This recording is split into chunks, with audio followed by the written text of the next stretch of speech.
Gospodine Ružiću, hvala vam što ste pristali da govorite za Alpi program. Mi smo ovdje došli danas da vam postavimo par pitanja i ubeđen sam da ćete vi dati i dobre savjete i vaše iskustvo da prenesete na mlade političare, ali i na mlade ukupno. Kako vidite ulogu mladih političara u strankama i kako je vaše iskustvo kada ste vi počeli da se bavite politikom? Ono što je važno, to je da generacijski prosto ne opredeljujemo političare. Mislim da je dragocenost svake političke organizacije da ima spoj mladosti i iskustva, ali je važno da ti mladi političari stiču iskustvo od mentora koji su prošli razne faze političkog delovanja. Moje iskustvo je vrlo pozitivno. Ja lično sam od najranijih dana, dakle od neke, ako se ne varam, 20. godine bio član Socijalističke partije Srbije, radio one, da kažem, redovne poslove i aktivnosti. Pored toga što su me kandidovali za opštinskog pa gradskog odbornika, kasnije za poslanika, bilo je tu raznih akcija, lepljenja plakata i tako dalje, ali je Socijalistička partija Srbije, naravno ne mogu sada da govorim o nekim drugim političkim organizacijama, bila jedna, rekao bih, jedan ambijent u kome je data šansa mladima. I mislim da sam ja jedan od pozitivnih primjera, i ne samo ja, nego jedna plejada ljudi i od sadašnjeg predsjednika stranke gospodina Dačića, koji je također bio mladi lider, bio je predsjednik mladih socijalista u to vreme, prvi predsjednik mladih socijalista Beograda. Ja sam 2000.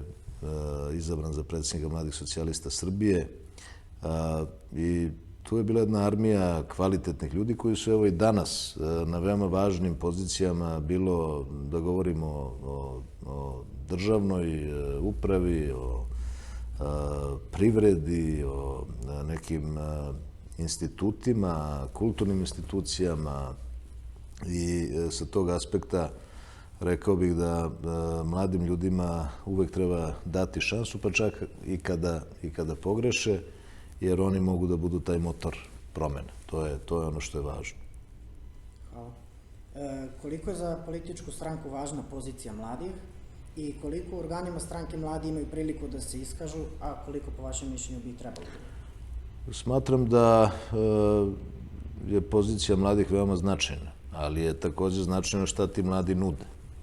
Dakle, ne možemo spram neke tehnike ili mehanike ili nekog mehaničkog zbira reći da imamo zadovoljen kriterijum prisustva mladih, nego su upravo mladi ti koji iniciraju određene stvari u stranci, i mislim da ih ima sasvim dovoljno, da je uvek poželjno da ih ima još više. A što se tiče konkretno Socijalističke partije, rekao bih da je najbolja slika ili simbolika toga upravo struktura poslaničke grupe u parlamentu, ne samo danas, nego i ranijih godina, i moje lično mišljenje je da mladih treba da bude što više. Mi sada već stariji, po meni trebalo bi da lagano uvodimo te mlade na mnogo važnije, rekao bih, pozicije i da dođe do jedne kvalitetne smene generacija, što je po meni jedino i normalno i prirodno, imajući u vidu da je Socijalistička partija Srbije jedina tradicionalna politička partija koja, eto, bitiše već 30 godina, imala je plejadu i mladih lidera i naših starijih drugova i drugarica, i svi su ostavili određeni trag i pečat na razne društvene procese koji su se odvijali u prethodne 3 decenije. Hvala.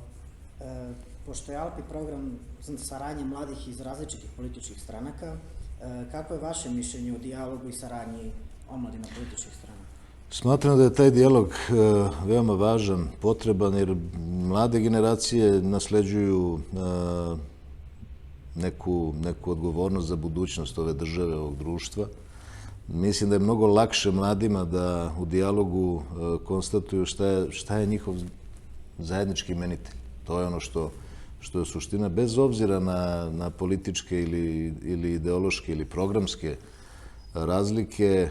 Mladi svakako i prirodno je, imaju jedan najmanji zajednički sadržalac ili imenitelj, a to je da se mnogo više, što je po meni prirodno, interesuju za budućnost društva u kome žive ili žele da ga promene ili utiču na neke procese. Uostalom, od njih samih zavisi ta budućnost, tako da je mnogo lakše mladima da se dogovore da dođu do neke vrste konsenzualnog pristupa nekim strateškim pravcima razvoja društva nego što je to u slučaju ovih starijih političara. Ja konkretno nisam i ne pripadam ni jednima ni drugima. Tu sam negdje između. Hvala. Šta biste vi poručili mladim ljudima koji žele da postanu deo neke političke stranke ili već jesu, ali njihov glas se ne čuje dovoljno? Ja mogu da poručim da mladi i njihov glas prosto jeste dragocen i potreban, ali mora da se čuje na način koji će proizvesti efekat, koji će biti smislen, da ne budu kao u onom vicu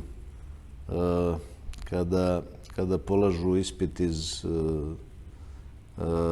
Vuče iz Rike, pa jedan položi ispit iz Rike, ali ne položi iz Vuče.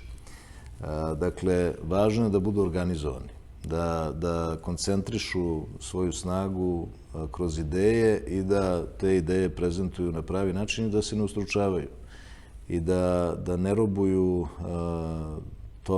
ajde da kažem, tim generacijskim jazovima, razlikama, jer ukoliko imaju koncentrisanu i fokusiranu pažnju za određene ideje koje žele da prezentuju, svakako će te ideje biti prihvaćene, ali moraju da budu organizovani i nikada nije dobro da budu sekundanti nekim starijim partijskim funkcionerima, jer onda na neki način ne predstavljaju svoju generaciju, nego rade možda čak ponekada i u nekim strankama se to i dešava u korist svoje štete. Hvala vam.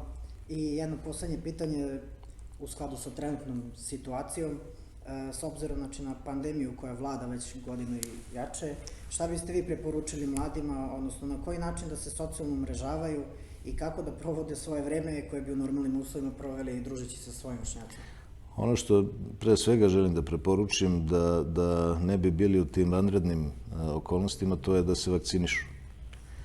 A što se tiče tog socijalnog ili društvenog umrežavanja, toliki je, rekao bih, postoji paleta alata za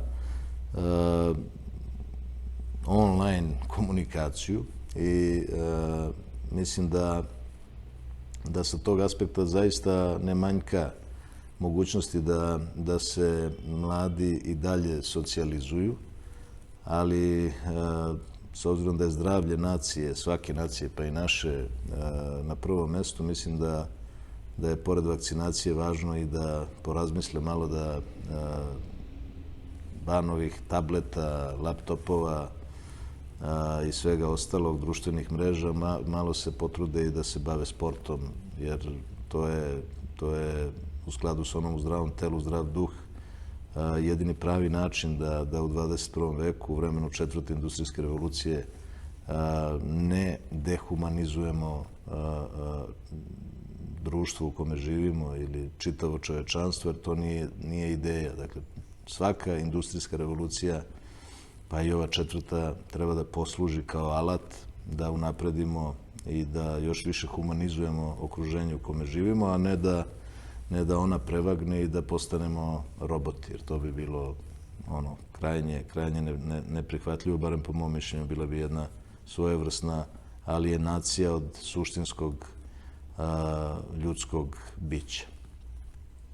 Ministre, hvala vam još jedan put na izdvojenom vremenu i svim odgovorima koje ste dali. Ubeđen sam da će veoma značiti svim mladim političarima, ali i svim mladima generalno. Hvala još jedan put. Hvala vama.